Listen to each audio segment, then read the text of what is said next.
잠들기 전 영화와 함께 편안한 밤을 채워드리는 시간, 잠 못 드는 당신의 귓가에 나이트 시네마입니다. 2025년 10월 11일 비오는 밤 유튜브와 치직에서 공개 라이브 방송을 진행하고 있습니다. 오늘 나이트 시네마에서는 잭 크래거 감독의 공포 스릴러 웹폰을 시작으로 생성형 AI와 협업한 강윤성 감독의 도전, 중간계, 그리고 50년 만에 돌아온 전설 대부2까지 이번 주 극장가를 풍성하게 채워줄 7편의 신작들을 소개해드리고요. 이어서 2025년 노벨문학상 수상 소식이 영화계에 미친 영향과 제작 현장을 빠르게 바꾸고 있는 AI 기술의 명암까지 한 주간의 영화계 소식들을 전해드릴 예정입니다. 그리고 마지막 순서로는 2016년작 우리들에 대한 감상과 함께 트론 RS, 어쩌면 해피엔딩, 나쁜 계집에 달려라 하니까지 연휴간 감상했었던 영화에 대한 이야기까지 준비했으니까요.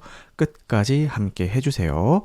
유튜브 멤버십 구독하시는 분들은 유튜브 뮤직에서 나이트 시네마 검색해서 들으시면 더 쾌적하게 들으실 수가 있습니다. 추천과 구독은 큰 힘이 되니까요. 잘 부탁드리겠습니다. 나이트 시네마 유튜브 채널 멤버십에 가입해주신 감사한 분들 기억하고 가겠습니다. 바이올렛 윤님, 달순의 스파이님, 나사님, 푸파퐁커리님, 초롱이님, 붉은 눈의 뻐꾸기님, 김태현님, 임파노님, 카깡님, 베라 설혜원님, 파인님, 크리스님, 샤이님, 바바님, 감사합니다. 이제 댓글 읽기 시간인데요. 오늘 댓글 읽기 시간에는 함께 악플도 한번 읽어보는 시간을 가져보도록 하겠습니다. 원배틀 애프터 어나더 영상에 달린 초자연님의 댓글입니다. 폴 토머스 앤더슨 감독은 훌륭한 연기력을 갖춘 신인 연기자들을 발굴하는 탁월한 감각이 있는 것 같아요. 전작 리코리시 피자를 아주 재밌게 봤는데요. 주인공인 알라나 하윤과 쿠퍼 호프만 두 배우 모두 이 영화가 데뷔작임에도 불구하고 신인답지 않은 능청스러운 연기를 보여줘서 깜짝 놀랐거든요. 이번에 체이스 인피니티 배우도 준수한 연기력으로 맡은 역할을 잘 해낸 걸 보면 앞으로도 좋은 배우로 성장할 거라고 봅니다. 영화는 긴 러닝타임에도 불구하고 단 1초도 지루하지 않았고요. 중간중간 웃긴 포인트도 여럿 있어서 즐겁게 봤습니다. 제 자리 근처에 외국인 관객이 앉아 있었는데 영화 보면서 뭐가 그리 재밌었는지 계속 피식피식 웃으면서 보더라고요. 그 때문에 저도 보면서 같이 웃었습니다.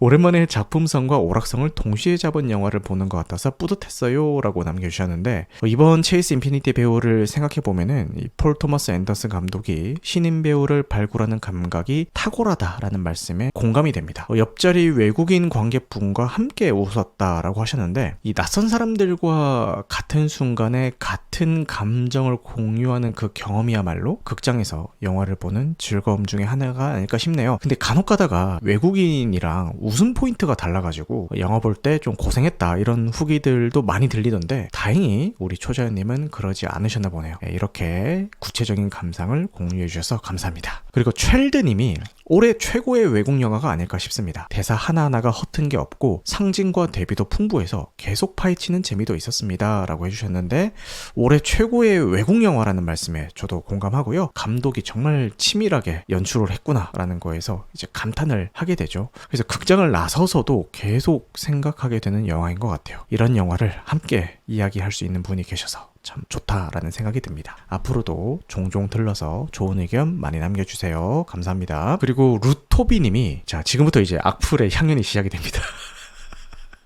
자, 루토비님이 솔직히 평론가들의 선동에 눈치 보고 재미있다고 하는 것 같은, 이게 어떤 부분이 재밌는 건지 솔직히 모르겠음. 스토리가 개같이 난잡하니까 정작 연기가 보이지도 않음. 듄2 때도 무슨 반지의 제왕을 뛰어넘을 액션 이러더니 평론가들 대가리 진짜 깨버려야 함이라고 댓글을 남겨주셨는데요. 이 영화에 대한 감상은 지극히 개인적이며, 우리 루토비님께서 스토리가 난잡하고 연기가 보이지 않을 정도로 재미없게 느끼셨다면은 그 또한 영화에 대한 솔직하고 소중한 감상이라고 생각합니다. 평론가나 저 같은 리뷰어의 평가가 절대적인 기준이 될 수는 없겠죠. 결국 가장 중요한 것은 영화를 본 자기 자신의 생각과 느낌일 겁니다. 제가 평론가들의 선동에 눈치 보고 재밌다고 이야기한 것처럼 느끼셨다면은 제 전달력 부족이라고 생각을 해야겠죠. 이 부분에 대해서는 고민을 좀 해보도록 하겠습니다. 그런데 이 본인의 감상과 일치하지 않는다라고 해서 평론가들의 대가리를 깬다더니 하는 그런 발언은 앞으로는 좀 신중히 생각하고 남기셨으면 하는 마음은 있네요. 어쨌든 댓글은 감사합니다. 자, 또 악플입니다. 우리 도토리님이 목소리가 존나 가식적이라 말의 내용도 가식적이고 고상 떠는 것처럼 느껴지네. 더맨더머 같은 두 집단, 미국 사회가 저 두 집단의 대립구도로 흘러가면은 나라가 폭망각이다. 영화는 그냥 그렇게 말하려는 것처럼 보이네 라고 남겨주셨는데요. 먼저 제 목소리나 말투가 불편하게 느껴지셨다니까 참 유감입니다. 가식적이고 고상 떤다라고 말씀하신 거는 반은 맞는 얘기고요. 네, 가식적이고 고상을 떨고 있으니 이런 댓글을 보고도 이렇게 차분하게 반응을 해드리는 거지, 이 가식과 고상을 걷어냈으면은 이러고 있진 않겠죠. 영화 해석에 대해서도 남겨주셨는데 더맨더머 같은 두 집단의 대립으로 가면은 나라가 망한다라는 그런 메시지를 느끼셨다면은 그것 또한 영화에 대한 하나의 중요한 해석일 수가 있겠죠. 근데 저는 감독이 양쪽 다 문제다라고 말하기보다는 왜 이런 극단적인 집단들이 생겨날 수밖에 없었는지, 그 배경이 되는 사회의 문제점을 이야기하고 있다라고 생각을 했고요. 그리고 그 혼란 속에서 자신의 신념에 따라 행동하는 개인들을 보여주고 있다라고 생각이 들었습니다. 영화에 대한 감상은 다양할 수 있죠. 도토리님의 말씀도 존중하고요. 다만 앞에 유감스러웠던 그런 이야기만 없었다면은 앞으로 댓글 자주 남겨달라고 얘기했을 텐데 많이 아쉽네요. 그리고 피마스터님께서 근데 왜 본인 국가가 살기 어려우면 남의 나라에 불법으로 넘어가도 된다는 것처럼 말씀을 하시지? 나는 영화 보면서 그렇게 안 느꼈는데 구금되어 있는 이민자들은 평온하게 일상을 영위하는 모습으로 그린 걸로 보였고 그 누구 하나 진압을 당하거나 부당한 대우를 받는 모습이 그려지진 않습니다. 그려지지 않나요? 그려지는데, 네, 어쨌든, 네.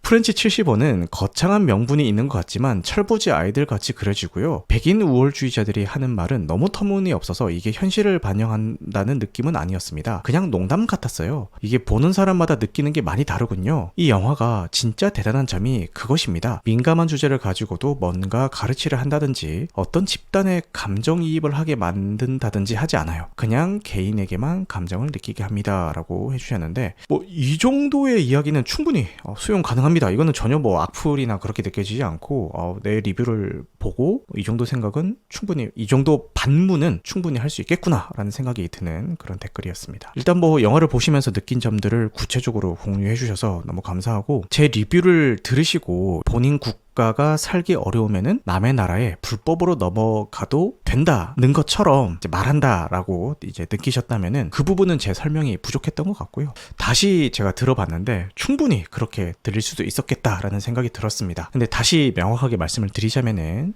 제가 하려던 말은 그게 아니었고, 만약 제 리뷰가 그런 뉘앙스로 해석이 된다면은 그거는 제 표현의 미숙함이겠죠. 제가 리뷰에서 집중했던 것은 영화가 사용하는 여러 상징들과 비유를 통해서 지금 우리가 사는 현실 세계를 어떻게 풍자하고 질문을 던지는가에 대한 이야기였습니다. 특히 이민자들의 처지에 대해서 이야기했던 이유는 세르히오가 그들을 도우면서 도망치는 그 서사 구조가 저에게는 이 이민자들에 대한 공감을 유도하는 것처럼 느껴졌거든요. 근데 말씀하신 것처럼 영화가 어느 한쪽을 선악으로 단정짓지 않고 훨씬 더 중립적인 시각을 유지하고 있는 것처럼 느껴질 수도 있겠네요. 근데 제가 느낀 것이 이 영화의 유일한 해석은 아니죠. 오히려 말씀하신 관점이 감독의 진짜 의도에 더 가까울 수도 있겠죠. 근데 댓글 덕분에 저도 제가 놓쳤던 부분에 대해서 다시 한번 생각을 하게 됐고, 제 리뷰가 어느 한쪽의 입장만을 대변한다거나 가르치려는 것처럼 들렸을 수도 있겠다. 다시 들어보니까 그럴 수도 있겠다 라는 생각이 들어서 앞으로는 좀 더 신중히 리뷰를 만들도록 하겠습니다. 앞으로도 종종 댓글 남겨주시면은 저도 배우면서 더 좋은 리뷰 만들도록 하겠습니다. 감사합니다. 이 방송을 들으시는 분들께 한 가지 말씀을 드리고 싶은 거는, 유튜브든 팟빵이든 어디든 간에 이 댓글을 남긴다라는 게 정말 수고스러운 일이거든요. 제 영상에, 제 리뷰에 불만인 사람들도 그 수고를 들여서 이렇게 열심히 댓글을 남겨주시는데 제 리뷰나 영상을 좋게 보신 분들 좀 더 분발 부탁드립니다. 사실 조회수나 좋아요 수는 이런 일부 부정적인 의견 대비 압도적으로 많긴 하거든요. 거기서 이제 위안을 얻고 있는데 댓글까지 남겨주신다면은 더욱이 더 힘이 될 것 같습니다. 네, 예쁜 댓글 많이 남겨주시면 감사할 것 같습니다. 그리고 어쩔 수가 없다 리뷰에 남긴 댓글입니다. 임파서블 드림이라는 분이 남겨주셨는데요. 보면서 손예진 캐릭터에 집중하게 됐는데 왜냐하면은 가장 현실적인 인물이었기 때문입니다 라고 하면서 이제 스포일러를 쭉 써주셨고요. 네, 이 말씀에 저도 공감하고요. 만수가 극단적인 행동을 하면서 현실에서 점점 멀어지는 인물이라면은 만수의 아내인 미리는 반대로 가장 현실적인 인물이었던 것 같기도 해요. 이 영화의 큰 주제인 이 어쩔 수가 없는 상황에 대한 자기 합리화가 남편에게는 폭력으로 아내에게는 침묵과 공모로 나타나는 이 비극을 잘 짚어주신 것 같고요. 네, 소중한 의견 감사합니다. 댓글 읽기는 여기까지 하도록 하고요. 이제 근황 토크인데 오늘 제가 말씀드릴 근황 토크가 성공을 폄하하는 사회의 심리학인데 앞선 댓글들을 읽고 쓴 글이 아니라는 거를 미리 밝혀둡니다. 브런치의 업로드 일자를 보시면 아실 겁니다. 이 글을 다 써놨는데 저런 댓글들이 달린 겁니다. 뭐 어쩌다 보니까 앞선 댓글들과 또 일맥상통하는 바가 좀 있네요. 최근에 소셜미디어나 온라인 커뮤니티를 둘러보다 보면은 좀 많이 보이는 현상인데요. 누군가가 자신의 노력으로 어떤 성과를 이루어냈다라고 SNS든 뭐 온라인 커뮤니티든 이런 곳에 올렸을 때 축하하는 댓글도 물론 많지만 축하는커녕 깎아내리고 폄하하는 모습을 심심치 않게 보실 수가 있습니다. 또는 본인이 모르는 용어가 등장을 하면은 그 의미를 좀 검색을 해본다거나 질문을 한다거나 이러기보다는 왜 이렇게 어려운 말을 쓰냐, 잘난 척한다면서 좀 비난하는 현상도 빈번하게 발생을 하고 있는 것 같습니다. 근데 이런 현상이 단지 몇몇 사람들의 삐뚤어진 심성이 문제일까요? 아니면은 우리 사회에 퍼져 있는 어떤 심리적인 메커니즘이 작동한 걸까요? 오늘은 타인의 성취를 깎아내리고 지식을 배척하는 현상의 이면에 숨어 있는 심리와 사회적인 문제점들을 한번 이야기를 해보겠습니다. 이솝 우화 중에서 여우 이야기가 있죠. 높이 달린 포도를 따보려고 온갖 시도를 하던 여우는 결국 자기 능력으로 저 포도를 딸 수 없다는 것을 깨닫게 됩니다. 그러자 저 포도는 분명 신포도일 거야 라고 이야기를 하면서 돌아가 버리죠. 이는 자신의 실패를 합리화하고 얻지 못한 대상의 가치를 깎아내려서 자존감을 지키려는 방어 기제입니다. 이런 신포도 심리는 크랩 멘탈리티, 즉 양동이 속 개들의 행동과도 이제 일맥상통한데요. 양동이에 개 여러 마리를 넣어두면은 한 마리가 빠져나가려고 기어 올라갈 때 다른 개들이 그 다리를 붙잡아서 끌어내려서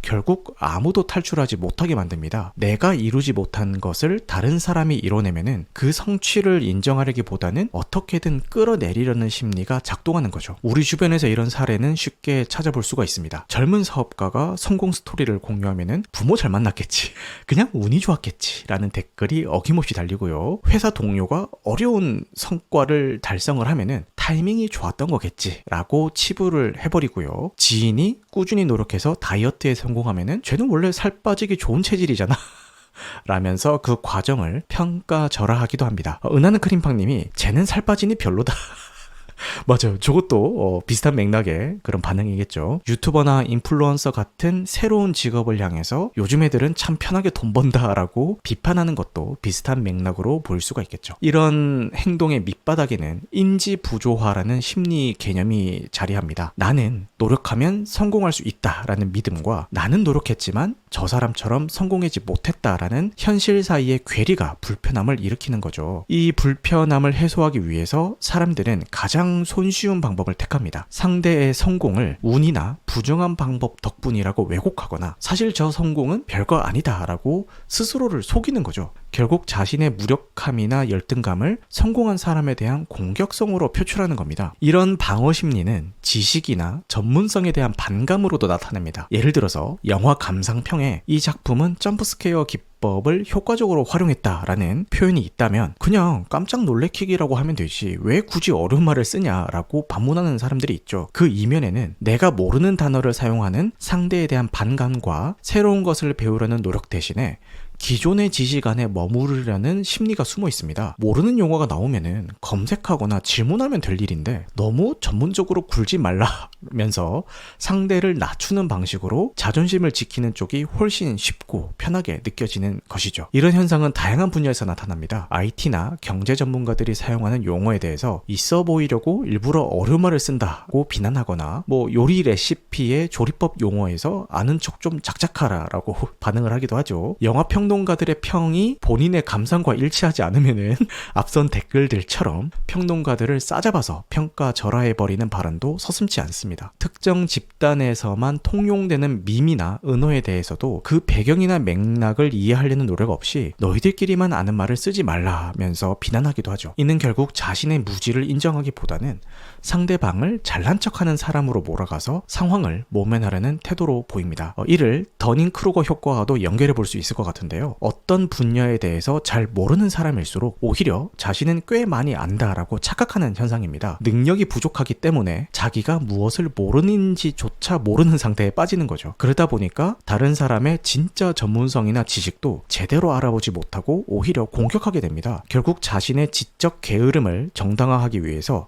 지식 그 자체를 공격하는 셈이 되죠. 문제는 이런 현상이 단순히 개인의 심리 문제에 그치지 않고 사회 전체에 부정적 영향을 미친다는 겁니다. 첫째로는 건강한 성공 모델이 자리 잡기 어려워집니다. 노력으로 성공을 이룬 사람들이 존중받는 사회가 건강한 사회일 텐데 성공한 사람을 끌어내리고 비난하는 문화는 사람들이 자신의 성취를 드러내길 꺼리게 만들고 사회 전체의 성취 동기를 약화시키죠. 저 사람이 해냈다면 나도 할 수 있지 않을까라는 그런 긍정적인 자극 대신에 저건 별거 아니야 라는 자기 기만으로 현재에 안주하게 만드는 거죠. 둘째로는 지식의 공유와 발전을 가로막습니다. 새로운 지식이나 전문적인 논의가 잘난 척이나 허세로 치부되는 사회에서는 깊이 있는 담론이 형성되기가 어렵습니다. 모든 논의가 가장 낮은 수준에 맞춰져야 한다면은 사회는 더 이상 발전할 수가 없습니다. 이는 사회 전체의 직접 퇴보나 집단 지성의 하향 편준화로 이어질 수가 있죠. 마지막으로 불필요한 갈등과 분열을 일으킵니다. 타인의 성취와 지식을 존중하지 않는 태도는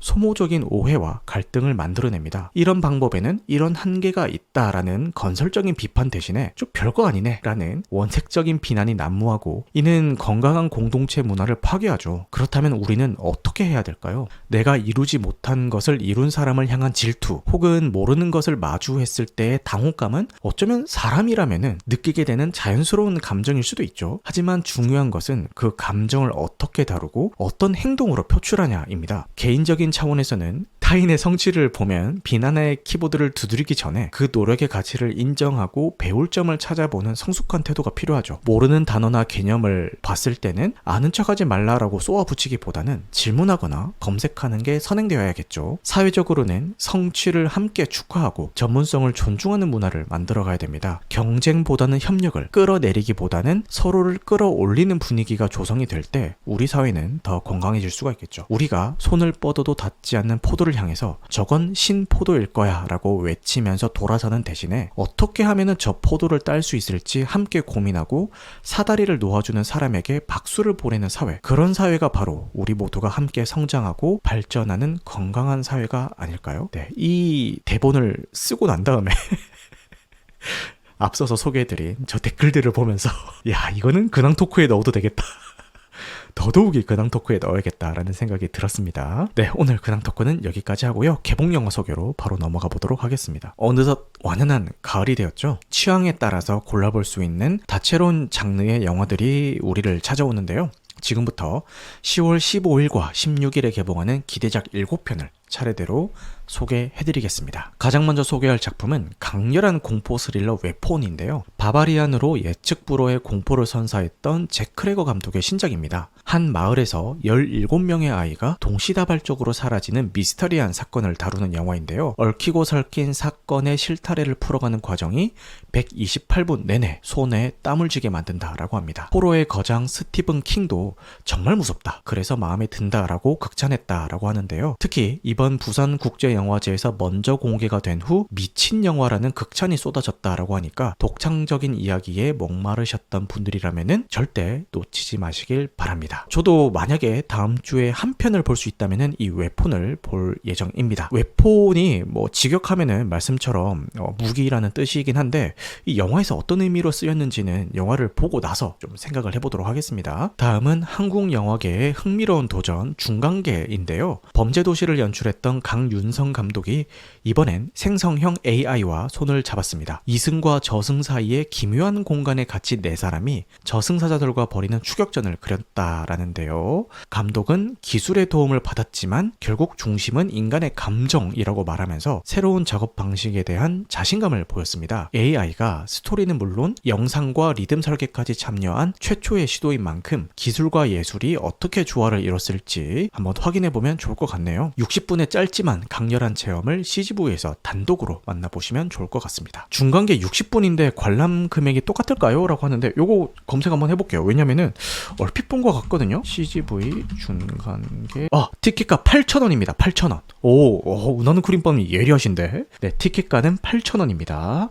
예리하셨어요. 세 번째 영화는 차가운 현실에 온기를 더하는 만남의 집입니다. 여성교도소라는 특수한 공간을 배경으로 15년차 교도관과 수용자의 딸이 만나서 서로의 상처를 보듬는 이야기라고 하고요. 송지효 배우가 오랜만에 예능 속 밝은 이미지를 벗고 깊고 성숙한 연기로 관객들을 만날 준비를 마쳤습니다. 실제 교도소에서 촬영하면서 캐릭터에 깊이 몰입했다라고 인터뷰를 했던데요. 이미 전주국제영화제에서 관객과의 대화가 전석 매진이 될 정도로 뜨거운 관심을 받았고 관객들의 호평이 이어진 만큼 사람과 사람 사이의 연대가 주는 따뜻한 감동을 느끼고 싶으신 분들에게 추천해드리겠습니다. 네 번째로 소개할 작품은 영화 팬들의 심장을 뛰게 할 특별한 영화인데요. 대만 뉴웨이브의 거장 에드워드 양 감독의 1996년작 마작이 드디어 국내에 정식으로 개봉합니다. 90년대에 급변하는 타이베이를 배경으로 4명의 청년 갱단과 낯선 이방인이 만나며 겪는 혼돈과 욕망을 담았다라고 하는데요. 젊은 시절의 장첸 배우를 비롯한 인물들이 보여주는 불안한 청춘들의 초상은 시대를 넘어선 공감대를 그려낸다라고 합니다. 뉴 타이베이 3부작의 마지막 퍼즐로 불리는 이 작품이 드디어 국내 극장에 개봉하는 만큼 거장의 필모그래피를 완성하는 역사적인 순간을 메가박스에서 함께 해보시면 좋을 것 같습니다. 다섯 번째 영화는 정답이 없는 인생에 관한 따뜻한 성장기인데요. 수학 영재 형주라는 작품입니다. 온 우주는 수학으로 설명되지만 내 인생에는 별로 도움이 안 된다라는 16살 주인공 형주의 독백으로 시작된다라고 하는데 이 영화는 명쾌한 답이 없는 삶의 여정을 유쾌하고 사랑스럽게 따라간다라고 합니다. 유전병의 확률을 피해서 친부를 찾아 나선다라는 독특한 설정이라고 하고요. 풋풋한 로맨스와 로드무비의 감성이 어우러져서 기분 좋은 웃음과 공감을 선사한다라고 합니다. 요거 시사회 평이 상당히 좋던데 독립영화를 좋아하시는 분들은 관심 가져보시면 좋을 것 같습니다.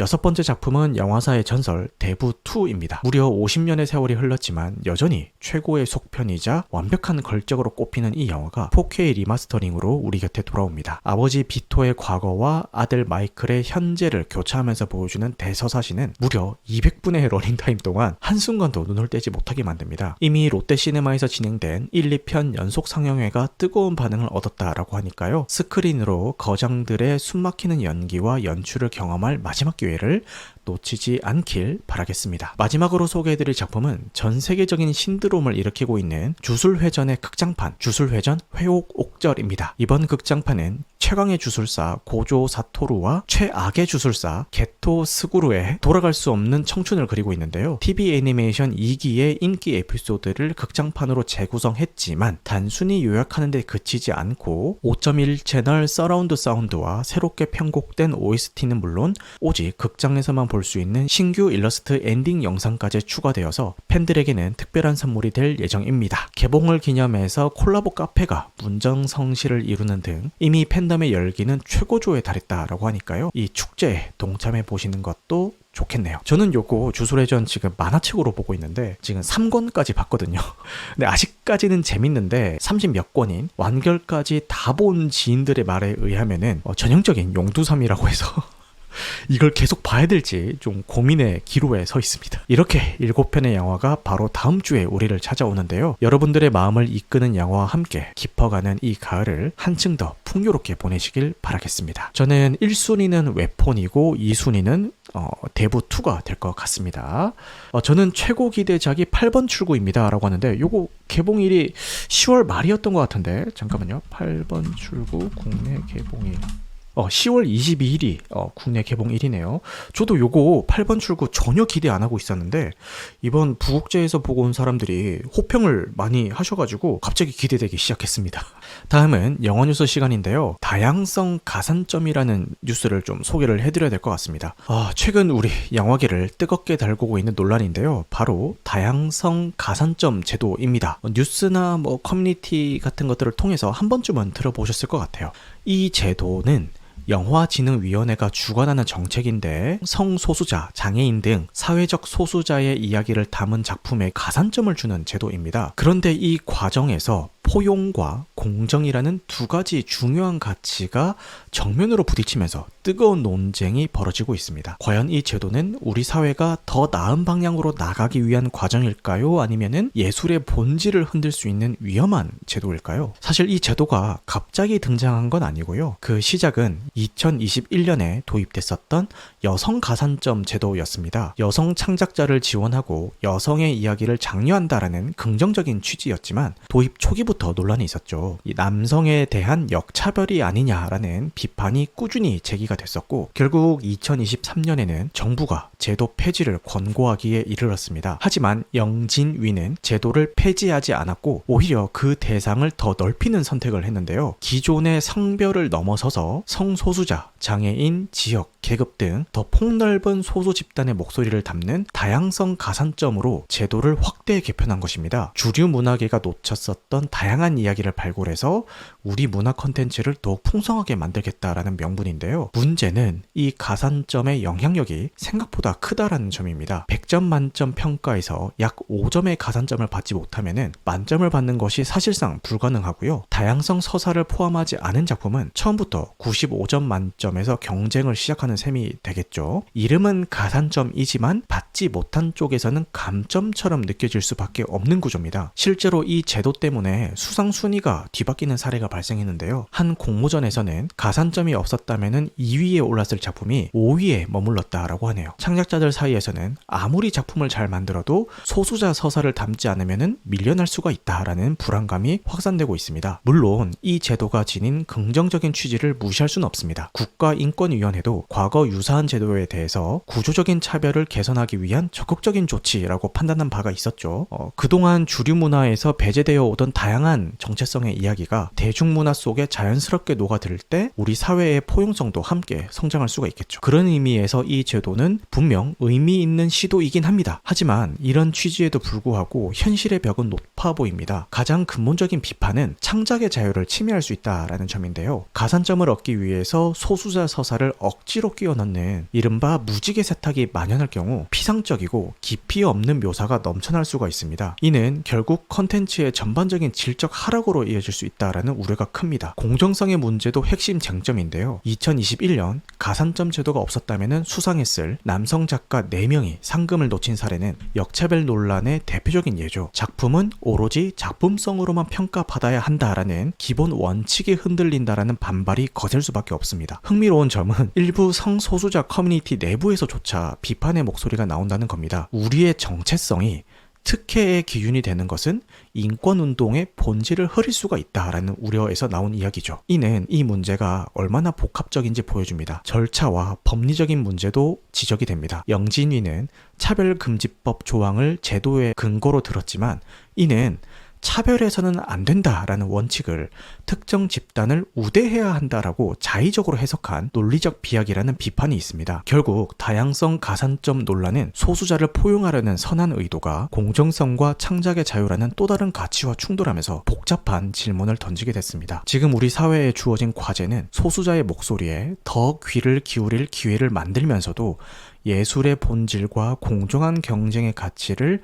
함께 지켜낼 수 있는 방법의 지혜로운 어떤 균형점을 찾는 겁니다. 여러분은 이 문제에 대해서 어떻게 생각하시나요? 자유롭게 의견 남겨주시면 감사하겠습니다. 초자연님은 역차별이 될 수도 있겠네요 라고 해주셨고요. 피리아님은 너무 정치적이지 않나요? 참 난감하네요 라고 남겨주셨네요. 릴로드님은 평가에 있어서 가산점보다는 아예 별도로 지원을 하는 게 낫지 않을까요? 라고 말씀하시는데 저도 이 릴로드님의 생각에 너무 동감을 하고요. 아예 따로 경쟁할 수 있는 어떤 무대를 만들어 준다든가 이런 방법도 있지 않을까라는 생각을 한번 해봤는데 이건 또 어떤 현실적인 제약이 있을지 판단이 안 되긴 하는데 어쨌든 뭐 저도 릴로드님의 의견에 한 표를 보태 보겠습니다. 저 잠시만 잠깐만 한 1분 정도만 잠깐만 좀 자리를 비울게요. 네, 양해를 좀 부탁드리겠습니다. 말하다 보니까 당 떨어져서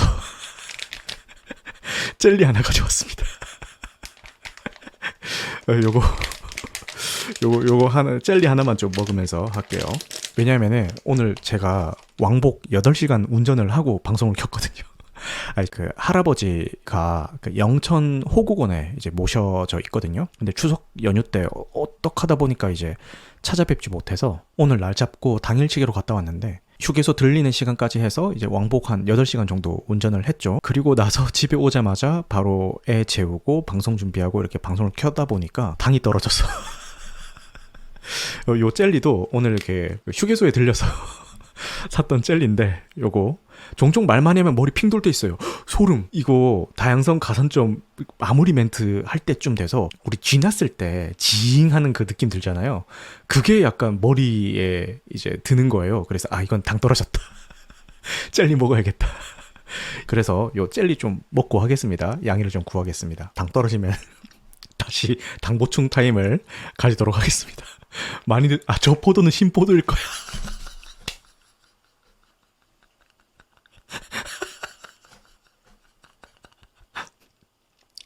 와 진짜 크림빵이 찢었다. 와 저 드립 인정. 와 저 포도는 신포도일 거야. 그럼 약 올라서 하나 더 먹도록 하겠습니다. 자, 신포도 하나 더 먹을게요. 자, 당 보충했으니까요. 영어 뉴스 계속 진행을 해보겠습니다. 대한민국 서점가와 출판계 그리고 영화계까지 동시에 떠들썩하게 만든 작가가 있습니다. 바로 2025년 노벨문학상 수상자로 선정이 된 헝가리 작가. 이름이 어려운 걸 보니까 확실히 이 거장의 느낌이 나죠. 네. 헝가리 작가 라슬로 크라스나 호르커이입니다. 수상자 발표 직후 국내 서점가는 그야말로 축제 분위기에 휩싸였습니다. 대표작인 사탕탱고는 발표 12시간 만에 지난 한 해 동안 팔린 양의 12배가 팔려나갔고 전자책 판매량은 무려 20배나 급증했습니다. 사탕탱고가 주요 서점 베스트셀러 1위를 차지하는 것은 물론이고요. 저항의 멜랑콜리, 뱅크하임 남작의 귀향, 세계는 계속된다와 같은 그의 다른 작품들도 순위권에 나란히 진입했습니다. 한 서점 관계자에 따르면은 지난달 40권 정도 팔렸던 그의 책들이 수상 소식 후 단 반나절 만에 1,800권 넘게 팔리면서 역대 노벨문학상 수상자들의 초기 판매 기록을 모두 경신했다라고 합니다. 이러한 열기는 자연스럽게 영화계로도 이어지고 있습니다. 헝가리의 거장 벨라타르 감독이 연출한 영화 사탄탱고에 대한 관심이 급증한 것인데요. 작가가 직접 각본을 쓴 이 작품은 7시간 18분이라는 파격적인 러닝타임으로 영화 팬들 사이에서 일종의 도전과제로 여겨집니다. 하지만 아직 국내에는 정식 판권 계약이 체결되지 않은 상황입니다. 벨라타르 감독의 이전 작품들을 배급했었던 업체들이나 주요 예술영화 배급사들도 긴 상영 시간이 부담스러워서 선뜻 나서지 못하고 있다고 하는데요. 책의 열기가 스크린으로까지 이어지기를 기대해보겠습니다. 한편 영화계에는 또 다른 혁신의 바람이 불고 있는데요. 밤샘 촬영 없는 전쟁 장면을 상상해 보셨나요? AI 기술이 배우와 스태프들의 고된 노동을 덜어주는 시대가 열리고 있습니다. 올해 들어서 소라나 미드저니 같은 AI 도구들이 본격적으로 제작 현장에 도입이 되면서 눈에 띄는 변화가 일어나고 있는데요. 최근 드라마 견우와 선녀는 10명이 넘는 엑스트라가 필요한 전쟁 장면을 현장 촬영 없이 온전히 AI로만 구현해서 화제가 됐습니다. AI 덕분에 제작 효율성은 비약적으로 향상됐습니다. 일주일에 걸려야 5개 정도 나오던 컨셉 시안이 이제는 100개까지 가능해졌고 화면 속 와이어 제거 같은 단순 반복 작업은 점점 AI가 담당하고 있습니다. 그러나 해결해야 될 과제들도 있습니다. AI가 학습한 데이터의 출처가 불분명해서 저작권 귀속 문제가 발생하고요. AI 툴 회사와 프롬프트를 입력한 창작자 중에서 누가 결과물의 진정한 창작자인지에 대한 근본적인 질문도 제기되고 있습니다. 업계 전문가들은 AI가 감독의 고유한 연출 세계를 완전히 대체하기보다는 AI 영화라는 독립적인 장르로 자리 잡을 것으로 전망하고 있고요. 노벨 문학상이 불러온 책의 열풍과 AI가 주도하는 디지털 영상 혁명은 언뜻 보면은 정반대에 있는 듯한 현상처럼 보이지만 사실 이 둘은 우리 시대 문화 콘텐츠가 나아갈 방향을 보여주고 있는 것 같기도 합니다. 결국 기술이 아무리 발전해도 인간의 상상력과 감성을 담은 이야기가 핵심이라는 사실은 변하지 않는다라는 거죠. AI는 그 이야기를 더 효율적으로, 더 다양하게 표현할 수 있는 도구일 뿐이고요. 노벨 문학상 수상 소식에 열광하는 독자들과 AI 영상 기술을 배우려는 창작자들 모두 결국은 더 좋은 이야기를 찾고 만들려는 같은 열망을 품고 있는 것이 아닐까 싶습니다. 앞으로도 전통과 혁신, 아날로그와 디지털의 균형을 이루면서 더욱 풍성한 문화 콘텐츠 생태계가 만들어지기를 기대해 보겠습니다. 자, 이제 지난 연휴 동안 봤던 영화들의 리뷰를 할 건데요. 제가 인상 깊었던 역순으로 제가 좋았던 역순으로 이제 소개를 해드리겠습니다. 나쁜 계집에 달려라 하니, 트론 아레스, 어쩌면 해피엔딩, 우리들, 요 순서로 제가 소개를 해드릴게요. 근데 뭐 굳이 따지니까 역순으로 이렇게 된 건데 사실 나쁜 계집에 달려라 하니 말고 이 트론 아레스, 어쩌면 해피엔딩, 우리들 모두 다 인상 깊게 보긴 했습니다. 다 좋은 작품이에요. 당보충 한 번만 하고 들어갈게요. 자, 신포도 하나를 먹어보도록 하겠습니다. 맛있어. 나쁜 계집에 달려라 하니 리뷰입니다. 어린 시절 TV에서 방영했던 달려라 하니를 보면서 하니가 엄마를 향한 그리움을 품고 달릴 때 함께 울고 라이벌 나엘이를 이길 때 함께 환호했었던 그 시절의 추억이 떠오르는데요. 전설적인 애니메이션 달려라 하니가 극장판 나쁜 계집에 달려라 하니로 40년이라는 긴 세월을 넘어서 스크린 위에 되살아났습니다. 과연 지금 세대의 아이들도 하니의 서사에 가슴이 뛸 수 있을지 궁금한 마음으로 아이의 손을 잡고 극장을 찾았는데요. 결론부터 말씀드리자면은 제 기대에는 못 미쳤지만 아이는 엄청 재밌게 봤더라고요. 후속편이 나오면은 극장에서 또 보고 싶다. OTT에 올라오면은 다시 볼 거다. 경기 장면이 너무 박진감 넘쳐서 진짜 올림픽 경기를 보는 것 같았다. 라면서 연신 호평을 막 늘어놓던데 뭐 아이라도 재밌게 봤으니까 뭐 그게 어딥니까. 줄거리를 간단하게 소개하자면은 달리기로 전국을 제패했었던 육상 스타 나엘이가 빛나리 고등학교로 전학을 오면서 이야기가 시작이 됩니다. 그곳에서 자신의 선수 인생에 단 한 번의 패배를 안겨줬었던 숙명의 라이벌 한이와 제외하게 되죠. 하지만 이번 둘의 경쟁 무대는 우리가 알던 트랙이 아니고요. 서울 도심의 복잡한 골목과 빌딩 숲을 가로지르는 스트릿런, 줄여서 S런이라는 새로운 무대에서 예측 불가능한 레이스를 펼치게 됩니다. 여기에 떠오르는 신의 주나비까지 등장하면서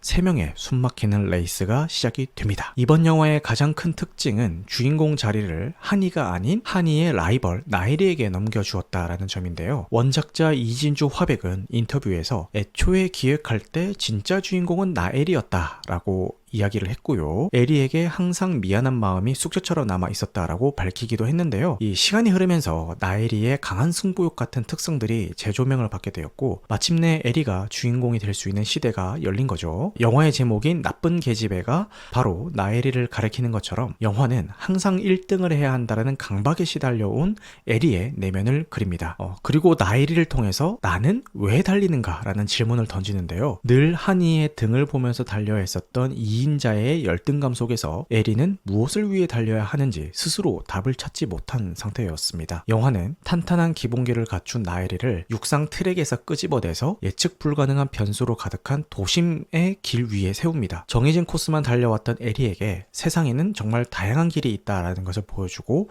그곳에서 더 넓은 시야로 자신만의 답을 찾아가도록 이끄는 거죠. 그 길 위에서 나엘이가 발견한 것은 바로 진심과 즐거움이었습니다. 경쟁과 기록에만 목매던 에리가 달리는 것 자체를 즐기는 한이를 보면서 비로소 달려서 즐거운 거구나, 즐거우니까 달리는 거구나 라는 그 순수한 열정을 깨닫게 되죠. 그렇게 자신이 달리는 이유를 찾은 나엘이는 마침내 한이의 등 뒤가 아니라 한이와 나란히 어깨를 맞대고 달리게 됩니다. 원작자가 강조했듯이 이 영화의 주제는 상생입니다. 서로에게 좋은 자극이 되어서 함께 성장하는 두 사람이 마침내 하나의 팀으로 활약하는 모습으로 감동을 선사하려던 거겠죠. 이렇게 아이들의 눈높이에서는 더할 나위 없이 즐거운 영화일 수도 있겠지만 이 40년 전의 추억을 안고 극장을 찾은 어른의 시선에서는 좀 아쉬운 점들이 남는 것도 사실입니다. 가장 큰 아쉬운 점은 S런이라는 이 핵심 설정의 현실성 부족인데요.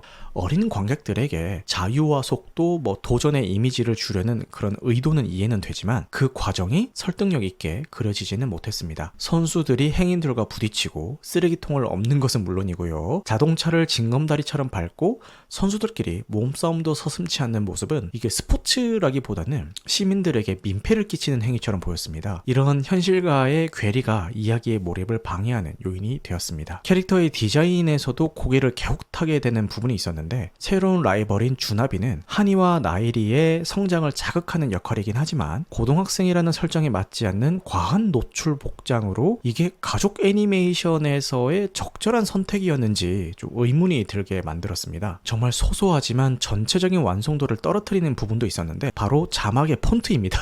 영화 전체에 자막을 넣어준 배려는 아주 좋았지만 하필 굴림체를 써서 이 세련된 느낌을 좀 반감시켰고요. 자막 싱크가 미묘하게 맞지 않는다거나 맞춤법이 틀린 부분이 있었다라는 그런 후기들도 있던데 사실 저는 그냥 그렇게까지 유심하게 보진 않아서 저는 발견하지 못하긴 했습니다. 네, 정리하자면은 나쁜 계집에 달려라 하니는 원작의 향수를 기대한 어른들에게는 다소 유치하게 느껴질 수가 있지만 아이들에게는 캐릭터의 우정과 성장을 흥미진진하게 그려낸 애니메이션으로 느껴지는 것 같습니다. 비록 몇 가지 아쉬운 점들이 있긴 하지만 경쟁을 넘어서서 각자의 페이스를 존중하며 함께 달리는 것의 의미를 되새기게 하는 이 영화의 메시지는 충분히 의미있게 다가왔고요. 그래서 이 영화를 추천하냐라고 물어보신다면은 초등학생 자녀와 함께 볼 가족 영화라는 좋을 것 같습니다. 이 성인 관객분들에게는 좀 다소 아쉬움이 남을 수도 있다는 점은 참고하시면 좋을 것 같고요. 이 녹록치 않은 국내 극장판 애니메이션 제작 환경 속에서 40주년 기념작이 탄생했다는 것 자체만으로도 의미를 가진다면 좋겠네요. 엔딩 크레딧에서 하니와 에리는 다시 돌아온다 라는 메시지가 뜨던데 이게 후속작을 아무래도 예고를 하는 거겠죠. 그래서 다음 이야기에서는 이런 아쉬운 점들이 개선이 되어서 더 완성도 높은 모습으로 돌아오기를 기대해 보겠습니다. 자, 트론 RS 이야기를 시작해보겠습니다. 2010년에 개봉했었던 영화 트론 새로운 시작을 기억하실 겁니다. 벌써 15년이나 지났다는 게 믿기지가 않는데요. 그때만 해도 평가는 좀 갈렸지만 저는 음악과 화려한 네온 불빛만으로도 좀 인상 깊게 감상을 했거든요. 그리고 세월이 흘러서 2025년 10월 트론 시리즈의 세 번째 이야기 트론 RS가 우리 곁으로 돌아왔습니다. 이번 작품도 개봉 초반부터 이런저런 혹평이 좀 들려오긴 했는데 솔직히 저는 영화 보는 내내 2시간이라는 시간이 어떻게 흘러가는지도 모를 정도로 재밌게 봤습니다. 강렬한 사운드와 비주얼을 말할 것도 없고요. 인공지능 시대를 살아가는 우리에게 던지는 철학적인 질문까지 꽤 만족스러운 작품이었습니다. 그럼 지금부터 어떤 점이 마음에 들었는지에 대해서 스포일러를 포함해서 말씀드릴 건데요. 사실 이게 스토리가 탄탄하기보다는 비주얼과 사운드로 승부 보는 작품이기 때문에 영화를 보지 않으신 분들도 그냥 들으셔도 큰 지장 없을 거라고 생각합니다. 초자연님이 저는 트론 RS 재밌게 봤는데 해외 반응은 별로네요. 저도 재밌게 봤어요. 국내 반응도 별로입니다. 그리고 먼저 간단하게 스토리 설명부터 드리자면은 그리드라고 불리는 디지털 세계에서 만들어진 최강의 AI 프로그램이자 최종 병기인 RS가 최종 변기 아닙니다. 최종 변기 아니고요. 최종 병기인 RS가 현실 세계로 넘어올 수 있는 기술이 개발이 됩니다. 자레드 레토가 연기한 RS라는 캐릭터는 초인적인 힘과 속도는 물론이고 인간을 뛰어넘는 지능까지 갖췄지만 치명적인 약점이 하나가 있습니다. 기술적인 한계 때문에 현실 세계에서는 29분밖에 존재할 수 없는 거죠. 이 문제를 해결하기 위해서 그레타리가 연기하는 세계적인 프로그래머 이브 킴은 영속 코드라는 기술로 해결책을 찾으려고 하고 다른 한편에서는 에반 피터스가 연기하는 줄리안 딜린저라는 야심가가 이 엄청난 기술을 군사무기로 사용하려는 음모를 꾸밉니다. 이 와중에 현실 세계로 나온 RS는 처음으로 빗방울을 맞아보고 디페시 모드라는 밴드 음악을 들어보고 또 자신을 바라보는 이브의 공감 어린 표정을 보면서 디지털 세계에서는 한 번도 느껴보지 못했던 새로운 감각들을 경험하게 됩니다. 그러면서 점차 인간성에 눈을 뜨게 되고 부여받은 임무와 자기 자신의 존재의 의미 사이에서 고민에 빠지기 시작합니다. 과연 아레스는 이 고민의 끝에 어떤 선택을 하게 될까요? 전작을 안 보신 분들도 아레스의 시선을 쭉 따라가다 보면은 이 영화의 이야기를 이해하는데 전혀 무리가 없게 구성이 되어 있어서 전작들을 안 보신 분들도 큰 걱정 안 하셔도 되겠더라고요. 자레드 레토는 연이은 흥행 실패로 인해서 믿고 거르는 배우라는 이미지가 생겼잖아요. 사실 이번에 좀 걱정 반 기대 반이었는데 이 영화를 보고 나서 그런 걱정이 싹 사라졌습니다. AI 아레스를 연기하는데 인간성을 발견해 나가는 그 복잡한 내면의 변화를 설득력 있게 잘 표현을 했더라고요. 특히 아레스라는 캐릭터가 흥미로운 지점은 우리가 잘 아는 두 가지 이야기, 이 프랑켄슈타인과 피노키오를 동시에 떠올리게 만든다라는 점입니다. 아레스는 창조자가 자신을 사용한 휴지처럼 버릴 수 있다라는 것을 깨닫고 그 공포를 순종이라는 가면 뒤에 숨기고 있습니다. 하지만 결국 아레스는 단순한 파괴의 괴물이 되는 것을 거부하게 되죠. 해킹 전투에서 다른 AI 동료를 구하려고 할 때 명령보다는 생명을 더 가치 있게 여기는 모습을 보여주는데, 이는 아레스가 단순한 도구, 즉 무기가 아니라 도덕적인 선택을 할 수 있는 존재로 진화하고 있음을 보여주는 대목이죠. 동시에 감독은 아레스를 진짜 소년이 되고 싶어하는 피노키오처럼 생각했다라고 밝히기도 했는데요. 흥미로운 점은 프랑켄슈타인과 피노키오 두 이야기 모두 창조자와 피조물 사이에 결함이 있는 관계와 그로 인한 비극을 다루고 있다라는 점입니다. 아레스는 프랑켄슈타인의 괴물처럼 창조자에게 버림받고 도구로 취급당하면서 반란을 일으키기도 합니다. 동시에 피노키오처럼 순수하게 진짜가 되기를 갈망하는 존재로서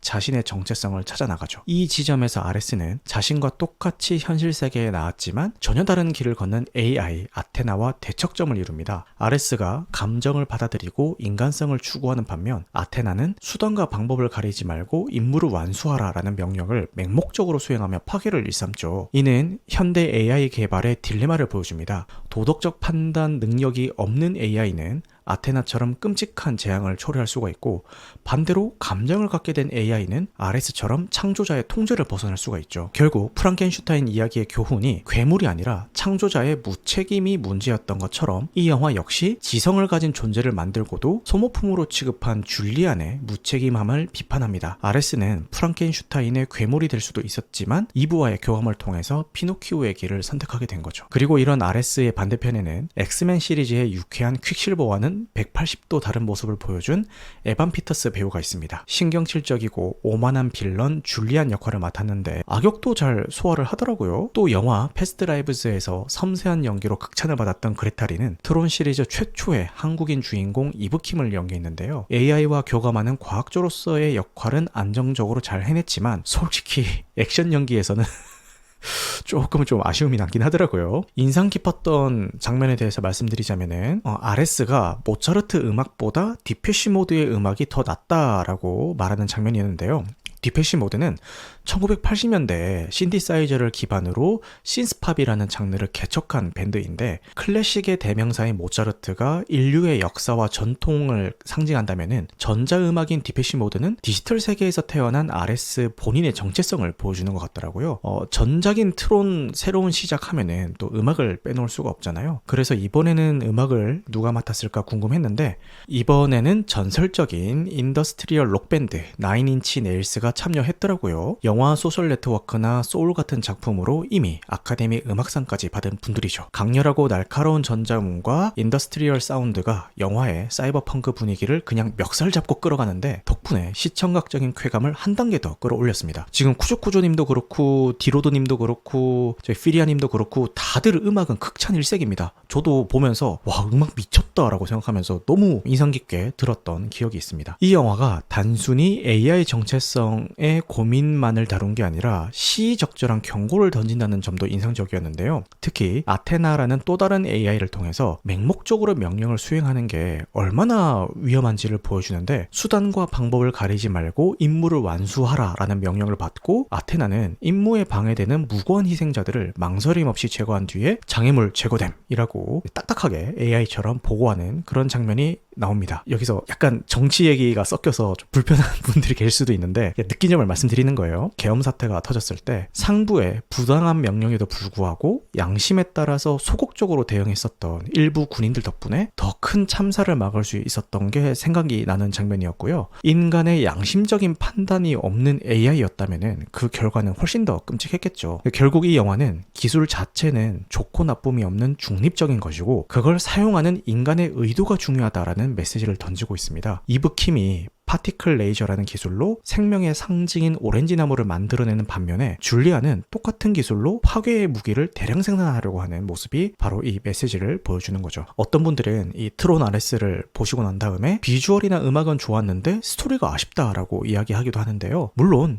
충분히 그렇게 느낄 수 있다라고 생각은 하는데 저는 그런 단점을 덮을 만큼 스타일이 굉장히 좋았다라고 생각을 합니다. 그 중 하나가 눈에 보이지 않는 추상적인 디지털 개념을 우리가 이해할 수 있는 물리적인 화면으로 번역해서 보여주는 연출이었는데요. 대표적인 예를 들자면은 영화에서 줄리안이 엔콤의 서버를 공격하는 장면은 해킹을 의미하는 거겠죠. 영화는 이거를 군사 작전처럼 보여줍니다. 일반적인 영화에서 해킹은 키보드를 두드리는 장면으로 표현이 되지만 대표적인 클리셰가 있죠. 젠장 놓쳤어 라고 책상을 꽉 내리치면서 얘기한다든가 선수 입장이라고 한다든가 그런 클리셰들이 있죠. 근데 여기서는 해킹 프로그램과 백신을 병사로 방화벽을 물리적인 장벽으로 보여주죠. 덕분에 관객은 사이버 공격을 직관적이면서도 박진감 있게 접할 수 있게 됩니다. 또한 RS가 현실에서 29분밖에 존재하지 못하는 설정은 보안 시스템의 세션 만료가 생각이 나더라고요. 이브가 디지털화되어서 그리드에 갇히는 장면이 나오는데 데이터 탈취를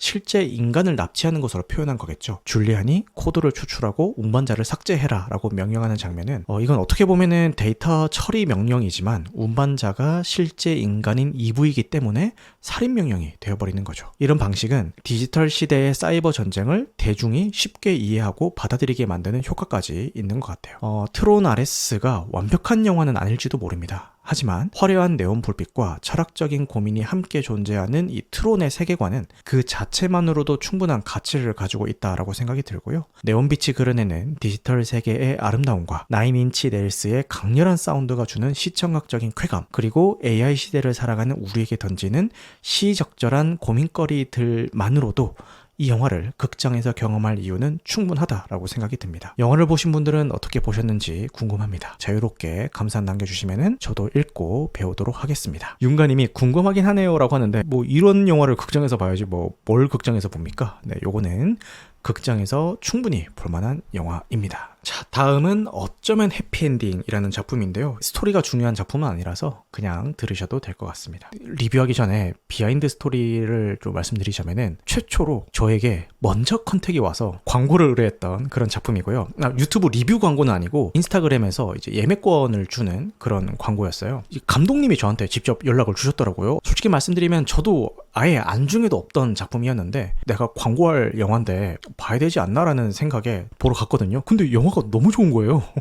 그래서 깜짝 놀래가지고 아니 이렇게 좋은 영화가 왜 이렇게 반응이 없지라는 생각이 들면서 조금 아쉬웠던 그런 생각이 있습니다. 쿠조쿠조님이 저도 관극을 안 즐기는 건 아니지만 영국 뮤지컬 덕후분들이 지나치게 이런 면에서 엄근진한 편이더라고요. 우리나라 뮤지컬 영화의 만두 저거 김고은 나왔던 거 갑자기 생각이 안 난다. 조우신 배우가 만두송 부른 거 그거 얘기하는 거 맞죠? 하얼빈 말고 그 있었는데 그 강재규 JK 필름에서 만든 거. 답답해. 영웅 맞아. 진짜 영웅 보다가 저는 그 순전히 김고은 배우에 대한 팬심으로 보러 갔거든요. 보다가 그 만두송 나올 때 진짜 나가고 싶었어요.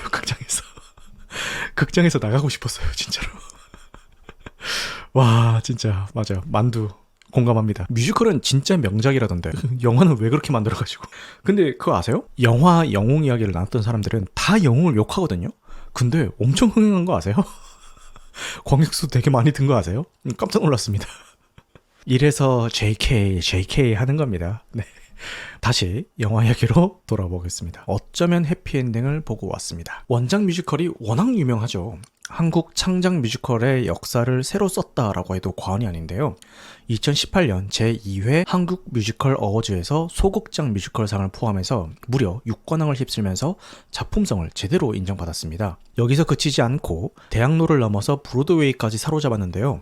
공연계의 아카데미상으로 불리는 제78회 토니상에서 최우수 작품상을 포함해서 극본상, 음악상, 연출상, 나무주연상, 무대 디자인상까지 또 한 번 6관왕을 차지하는 기염을 토했습니다. 이렇게 대단한 명작이 스크린으로 옮겨진다고 해서 저도 많은 기대감을 가지고 감상을 했는데요. 결론부터 말씀드리자면 원작을 보신 분들이 오히려 불호의 의견을 많이 내시던데 저는 원작 뮤지컬을 보지 않은 입장에서 정말 만족하면서 봤고요. 어떤 점이 인상 깊었는지는 지금부터 말씀드리도록 하겠습니다. 스포일러를 포함하고 있기는 한데 사실 내용이 크게 중요한 작품은 아니라서 그냥 편하게 들으셔도 될 것 같습니다. 영화의 배경은 그리 멀지 않은 미래의 서울입니다. 인간을 돕기 위해 만들어졌지만 이제는 구형이 되어버린 헬퍼봇들만 모여 사는 낡은 아파트가 이 영화의 주된 무대인데요. 그곳에 사는 헬퍼봇 5 올리버는 옛 주인이 남기고 간 낡은 화분과 재즈 LP판을 소중히 여기면서 언젠가 그 주인이 돌아오기만을 기다리는 좀 아날로그적인 감성을 가진 로봇입니다. 세상 물정 모르고 자기 방 안에만 머물던 고요한 일상은 어느 날 갑자기 충전기를 빌리러 온 이웃집 헬퍼봇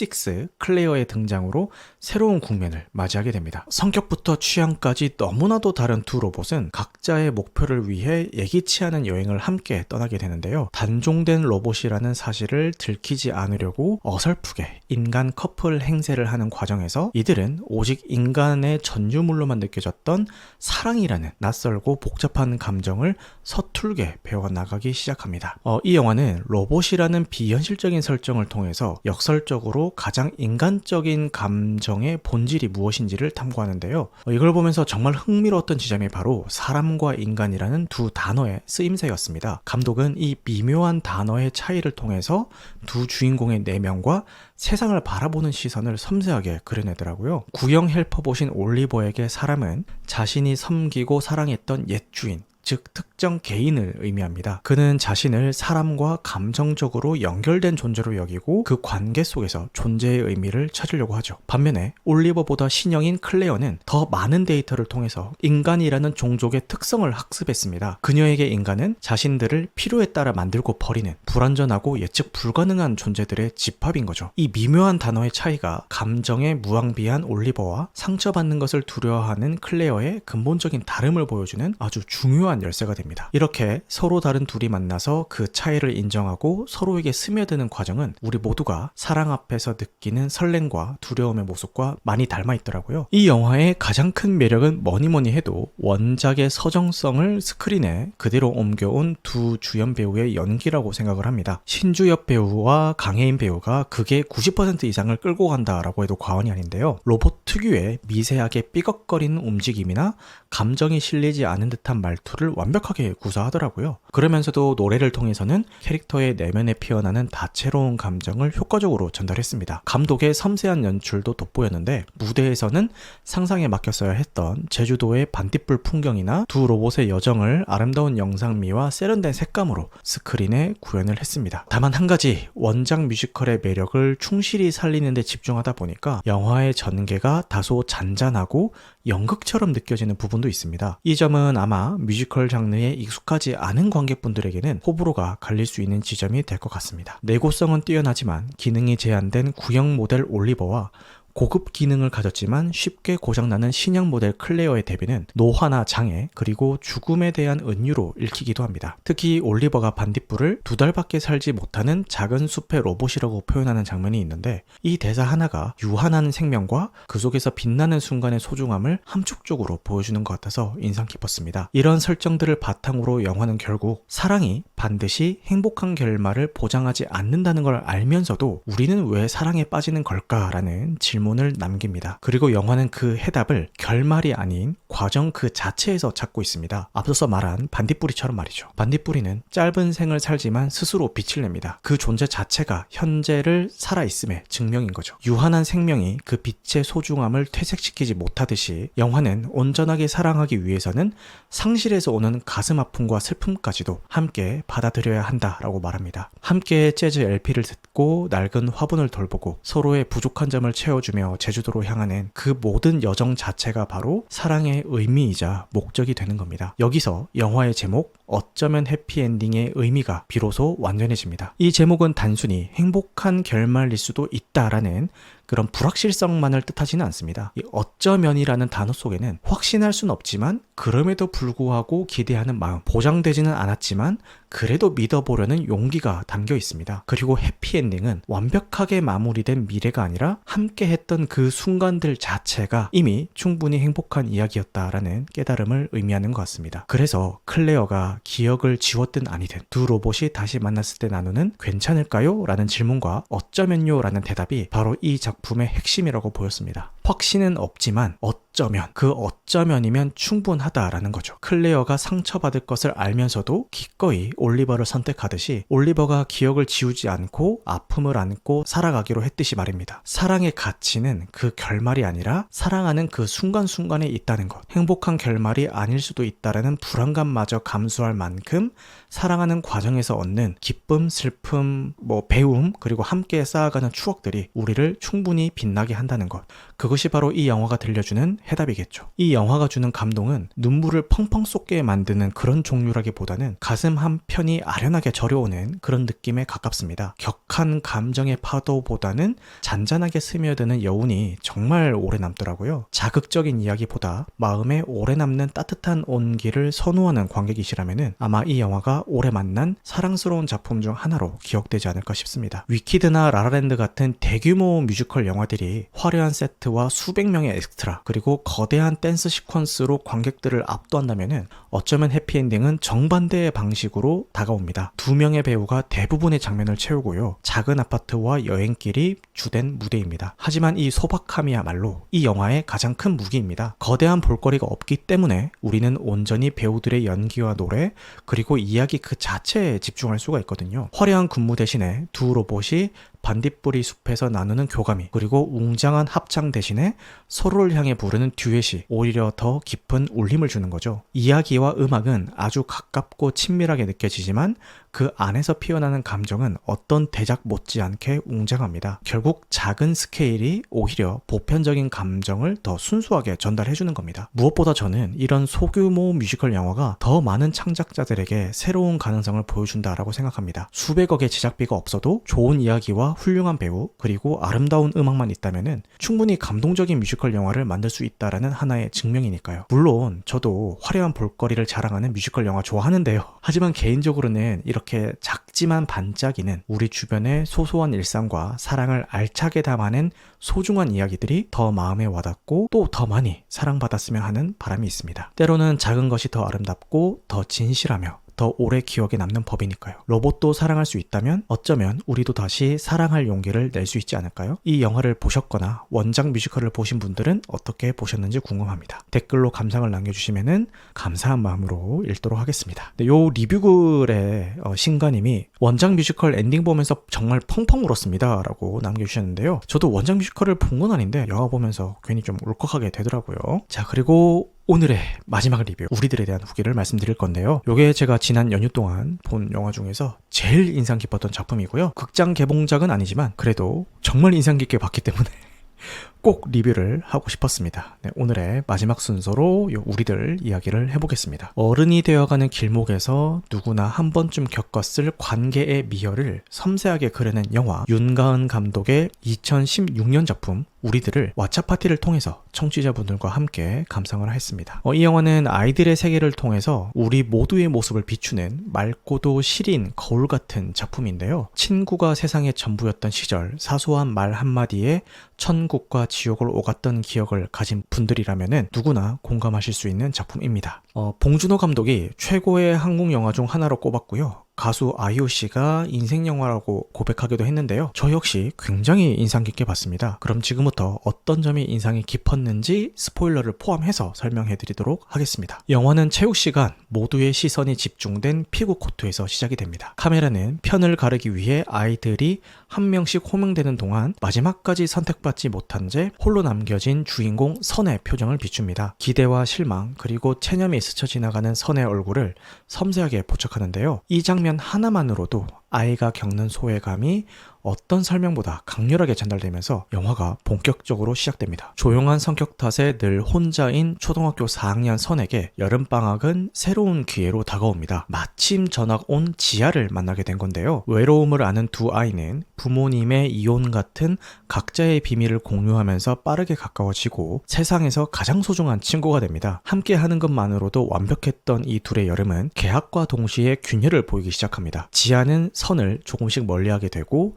선은 다시 혼자가 되지 않기 위해 필사적으로 지아의 주위를 맴돌게 되죠. 감독이 주인공들을 초등학교 4학년으로 설정한 것은 이야기의 설득력을 높이는 탁월한 선택이었습니다. 이 시기는 순수한 아이의 세계와 복잡한 어른의 세계, 그 경계선에 놓인 아이들의 심리를 그리기에는 더없이 적절했다라는 생각이고요. 사춘기의 문턱에서 친구들 사이에 계급과 권력 관계가 형성이 되고 가장 격렬한 인간관계가 시작되는 나이잖아요. 이렇게 불안정한 아이들의 내면은 친구가 세상의 전부였다가도 사소한 오해로 하루아침에 멀어지는 관계의 속성을 그대로 보여줍니다. 아이들의 말로 다할 수 없는 복잡한 감정을 상징적인 소품을 통해서 효과적으로 전달하는 것도 인상이 깊었는데요. 대표적인 것이 바로 봉숭아물과 매니큐어입니다. 선과 지아의 가장 행복했던 시절을 상징하는 봉숭아물은 순수하고 자연스러운 우정의 표식입니다. 선이 촌스럽지만 자신이 할 수 있는 방식으로 지아에게 마음을 표현하는 수단이었죠. 하지만 계약 후에 지아가 반에 인기 있는 아이인 보라와 어울리기 시작하면서 바르기 시작하는 매니큐어는 인위적이고 쉽게 덧칠하고 지울 수 있는 관계를 암시합니다. 선이 지워지지 않는 봉숭아물 위에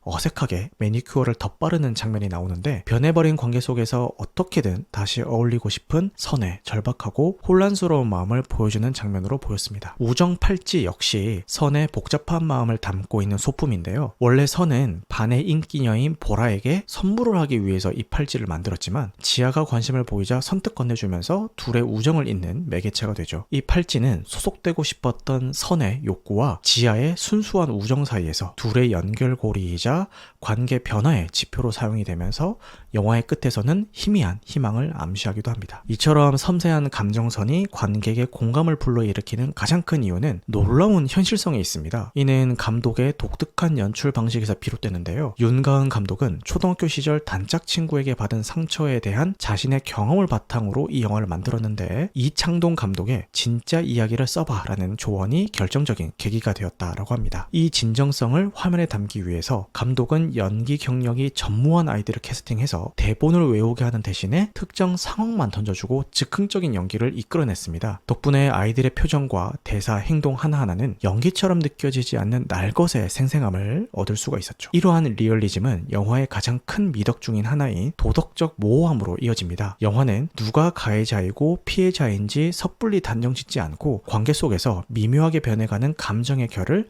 아이들의 눈높이에서 묵묵히 따라갑니다. 선과 지아는 정말 나쁜 친구였을까요? 아니면 그저 관계 맺기에 서툴렀던 것이었을까요? 영화는 관객에게 이런 질문을 던지면서 스스로 돌아보게 만듭니다. 영화는 아이들의 이야기에만 머무르지 않고 한 걸음 더 나가서 어른들의 세계를 비춥니다. 선의 아버지와 할아버지의 서먹한 관계를 통해서 관계의 어려움이 세대를 가리지 않는 보편적인 문제임을 보여주는 것이죠. 아버지는 할아버지를 걱정하면서도 서툰 표현 방식으로 인해 늘 갈등을 빚습니다. 애들이 힘들 게 뭐가 있어. 그냥 학교 가고 공부하고 노는 게 다지 라는 선의 아버지의 무심한 말은 아이들의 치열한 세계를 온전히 이해하지 못하는 어른의 시선을 대변하는 건데요. 이처럼 아이들의 세계와 평행선을 이루는 어른들의 단절된 관계는 관계 맺기의 어려움이 우리 모두의 과제임을 보여줍니다. 결국 아이들의 세계는 어른들의 세계를 비추는 거울이며 우리 모두 관계 속에서 상처받고 성장하는 존재라는 거죠. 이 복잡한 관계의 실타래 속에서 영화의 핵심을 관통하는 명대사는 가장 순수한 존재인 선의 동생 윤의 입에서 나옵니다. 매일 친구에게 맞고 오면서도 아무렇지 않게 다시 놀러 나가는 동생에게 선은 너도 때렸어야지 라면서 다그칩니다. 이때 윤이 던지는 나도 때리고 걔도 때리고 그러면 언제 놀아? 난 그냥 놀고 싶은 건데 라는 대사는 미움과 복수라는 악순환의 고리를 끊어내는 가장 단순한 해답이죠. 아이의 이 순수한 질문은 갈등과 상처에 얽매여서 관계의 본질인 함께 노는 즐거움을 잊어버린 선과 영화를 보고 있는 관객들에게도 울림을 줍니다. 이 대사가 더욱 의미심장하게 다가오는 이유는 비단 영화 속 아이들의 이야기에만 국한되지 않기 때문입니다. 세대 간의 갈등, 성별 간의 대립, 지역과 정치색에 따른 분열, 종교와 이념의 차이로 인한 혐오까지 오늘날 우리 사회는 수많은 경계선으로 나뉘어서 서로를 향해 날을 세우고 있습니다. 나도 공격하고 상대도 공격하고 그럼 언제 함께 살아가야 될까요? 윤의 질문을 우리 사회에 대입해 보면은 그 의미는 더욱 크게 다가옵니다. 누가 먼저 잘못했는지를 따지고 누구의 상처가 더 큰지를 경쟁하고 어떤 집단이 더 옳은지를 증명하려는 사이에 정작 우리가 함께 만들어 가야 할 공동체의 미래는 점점 더 멀어져만 갑니다. 진정한 관계를, 진정한 공동체를 원한다면은 어느 시점에는 상처를 넘어설 용기가 필요하지 않을까요? 상대를 향한 혐오와 적대감이 결국 우리 모두를 지치게 만들고 함께 살아가는 기쁨을 앗아간다는 것을 깨달아야 하지 않을까요? 윤의 이 한마디는 근데 애 이름이 하필 윤이라서 이야기하면서 자꾸 특정 누가 떠오르는데 어쨌든 아이의 이름이 윤입니다, 여러분.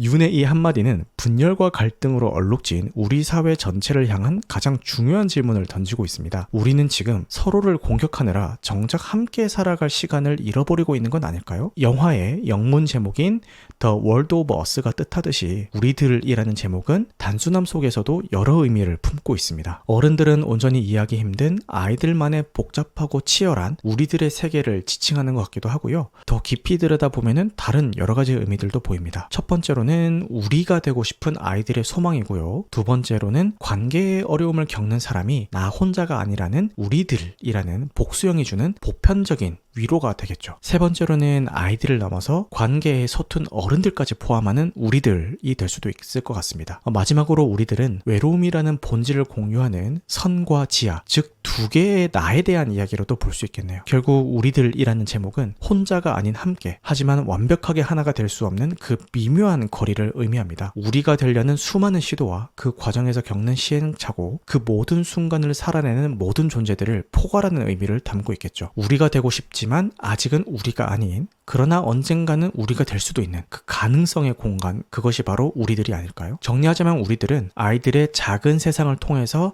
관계라는 보편적인 이야기를 놀랍도록 섬세하고 현실적으로 그려낸 수작입니다. 보는 내내 마음 한구석이 아려오면서도 순수한 시절의 나를 떠올리게 만드는 힘을 가진 영화죠. 어쩌면 우리는 누군가에게는 선이었고 또 다른 누군가에게는 지하였을지도 모릅니다. 여러분의 학창시절에는 어떤 선의와 지하가 있었는지, 그리고 이 영화를 어떻게 보셨는지 댓글로 함께 이야기를 나눌 수 있으면 좋겠습니다. 늦은 시간까지 함께 해주셔서 감사하고요. 오늘 방송한 내용은 편집 과정을 거쳐서 유튜브와 각종 팟캐스트 플랫폼에 업로드될 예정입니다. 무편집본은 유튜브 멤버십 월 1990원 혹은 팟빵에서 건당 300원에 청취 가능하십니다. 여러분, 영화 같은 밤 되시길 바라겠습니다. 감사합니다.